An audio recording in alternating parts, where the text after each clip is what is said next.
Hey everybody, Chef Yanick here. We're going to do another Rando Rant and see what this is all about. Today, I want to talk about free-to-play. And if you guys don't know what free-to-play is, basically it's a new economic platform basically to sell games. Let me see if I can get the sun out. There you go. A new economic platform to sell video games. Basically, kind of like the title implies, it's free to play, but it comes with a lot of caveats. It basically means you don't have to pay any money to initially start playing the game. You can play the game without ever having to put any money down whatsoever. And I guess that's what the hook is, right? It reduces the barrier of play for these games. So instead of having to shill out $10, $15, you don't pay anything. You literally just download the client or on a web browser and just play it. And it makes it convenient. And it makes it easy. So I guess that's why a lot of people like playing those games, or just the barrier entry is so low it doesn't matter why they play the game, to be honest. But there's some problems that come with free-to-play games.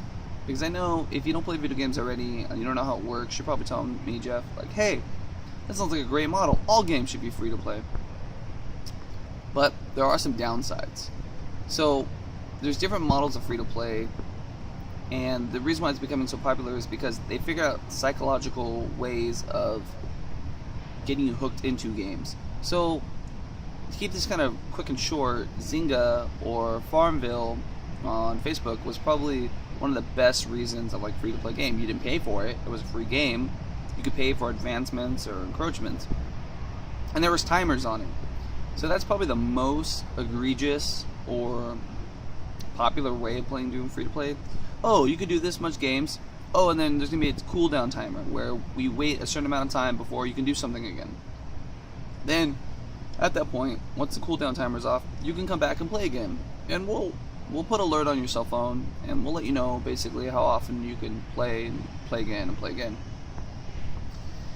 A lot of people seem to do this or like this model just because, I don't know, people are impatient, and it basically capitalizes on that impatience. So, because you can't wait 3 minutes to play, you could spend a gold gem. And the way it works is normally you buy the currency in the game, either gems, gold bars, platinum. It's normally some kind of gem or gold or something like that. You buy it with physical cash. Like, you get 99 gems for $1. And then if you spend a gem, instead of having to wait 5 minutes to do this thing, you could do it now. So what you do is you end up zooming through this process, and that's basically like the cooldown timer system. There's other systems in there that basically have an unlocking system, like, oh, you can play this game, but if you want to unlock this character, you have to pay for it. Kind of like the League of Legends free-to-play model, which that is a very popular, very, very popular free-to-play model. There's other free-to-play models that aren't as egregious, but I guess they work a little bit better, and that'd probably be like Dota. Dota's I'm throwing around all these terms that you might not know, but Dota 2 is a game made by Valve Software, the makers of Portal and Half-Life 2 and Half-Life. And what they do is they give away everything for free, and the only thing you actually have to pay for is cosmetics. And because people are so invested in that game, they buy the cosmetic stuff that comes with the game. And so that is probably the most favorited, or most, I would probably say the best free-to-play model that most gamers get behind. The only downside is if people aren't obsessed with your game, you're really not going to make that money from that revenue stream. So you have this weird dichotomy of what's too far, what's too much, what's, screwing over the gamer, what's not screwing over the gamer. It's just really weird dichotomy of what's appropriate, what's not appropriate, and it just feels funny and it feels weird. I don't like the things that time gate stuff. I'm gonna be honest, when I play and stuff, I don't like that. I don't like it one bit, because you know what'll end up happening? I won't pay for your stupid gold. I'll just stop playing the game entirely because it's not fun. And some people don't mind that. They don't mind going, oh, I'll come back to it. But the thing is, number one, it kind of consumes your day. Number two, if you just sit down and try to have a relaxing time with games, it just doesn't feel right. That's why traditional models of games are still relevant and they're still preferred, because I'd rather spend $10, $15 that game might actually cost And instead of me having to worry about cooldown timers and this and that, I can just play the game at my pace constantly, and I have to worry about doing one thing or another, or having to like, oh, do I have enough money? And then free-to-play games, when you have to spend money to like make time happen, you start playing this weird meta game where, oh, does this dollar equal how much time I played, and is it worth the time I played? And when I sit down to play a game, I don't want to think about how much time and money I'm spending per playtime. I just want to play the game and enjoy an experience. It would be like the equivalent of if you're watching a movie and it's like, oh, you got 10 minutes here, that was $1. Do you want to watch the next 10 minutes? That's another $1. You want to watch the next 10 minutes? That's another $1.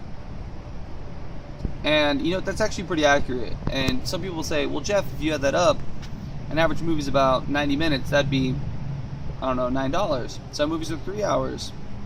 That would be, trying to do quick math, $18. And that's pretty priced right, actually, if you were to compare it to movies. Some games, the free-to-play model, if you actually invest the money, you end up spending way more than you would if it was just a box product. And that's normally actually how they make their money. They assume that about 10% of the clientele is going to spend all this money playing their free-to-play game, and then the other 90% doesn't pay anything. Well, that 10% basically ends up paying like buku bucks to play that game. And there's been ways and models and examples of this failing. For example, Plants vs. Zombies. The first game was fantastic and came out on literally almost every platform. But the second one, Plants vs. Zombies 2, the sequel to that game, was basically iOS and Android, and it was a free-to-play game. And it made people very upset because it completely changed the dynamic of how you play that game. It created this weird grinding mechanic that just made the game feel boring and stale. And so it ended up becoming not fun for most gamers, especially the people that enjoyed the first one. So I've been talking a lot about bad things about free-to-play and probably a little about good things about free-to-play. But to be fair, free-to-play does have a really nice option, and there is some real truth to free-to-play. I actually don't mind the whole concept of paying for a character. You give me the whole game, you give me 1 or 2 characters, and you say you can play this whole game. No questions asked. But if you want to play with a different character that has different attributes and has a different gameplay style, pay us $1. You know, and some people would argue that's messed up. You're limiting part of the game behind this paywall. No, you're giving me a completely free game, and then you're asking me if I want more to pay you guys something, which I'm totally cool with. Because guess what? That's going to give me the ability of trying out the game, see if I like it. And then for $1 or $2, you're asking me to have a different experience that's similar to the one I had. And why not? As long as the game's not like required to have those characters. And I mean, basically, if you're playing an RPG, something like Final Fantasy, and you need a party member of 4, but they only give you 2, so basically you have to spend 5 times the amount of time grinding to beat bosses instead of just having the initial characters you need. I don't mean something like that. Don't disable me playing the game and I have to pay money in order to have a regular experience. Give me an experience and then tell me, hey, if you want to pay more, then go ahead. I actually think PlayStation Plus does a really good model of this, or does a really good job of this, because basically I pay $50 a year and I get tons of games. Tons of games. And most of the time I would look at those as free. I pay for a service, and I get free games. Now, the nice thing about that is, if there's an expansion for one of those games, and I like the game, I'll buy the expansion. And my thought process is, I didn't buy the game. I got it free with my service, and I really like it, and I want to play more of it, so I'll pay for your expansion. And I feel like that's a really good example of just exactly that. I think it was Gotham Imposters. I think that's the title. It was on PS3. It was a PS Plus game. It was free. So when I eventually played the game, I was like, this is really fun. And I sunk in like 10, 15 hours. And I wanted to get extra content. So I paid, $4 or $5 for extra stuff. And I felt it was more like a tip towards the developer instead of me paying for the game. And I felt like that's a really good model. Give someone the game, give them the experience, let them try it out for free. And then, charge for extra stuff along the way. Maybe expansions, maybe other stuff. You don't have to make the game super long. Make it maybe a third of the original vision. I'm not saying cut it in third and have a to be continued sign at the end of it. But I think free to play has a real opportunity to be something awesome, and it could change the way we experience video games. But right now, I feel like it's just a mad gimmick, and it's very rare for a game to truly utilize that system and make it worth something. I think Dota 2 is one of the few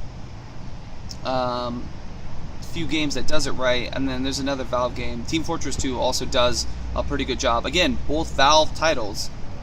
I think more developers should look at them and see what they're doing to accurately kind of dictate what they're doing with free-to-play. Also, just kind of side note, and I guess this will be different rant, MMOs charging $15 a month plus $60 for a base game, that's stupid.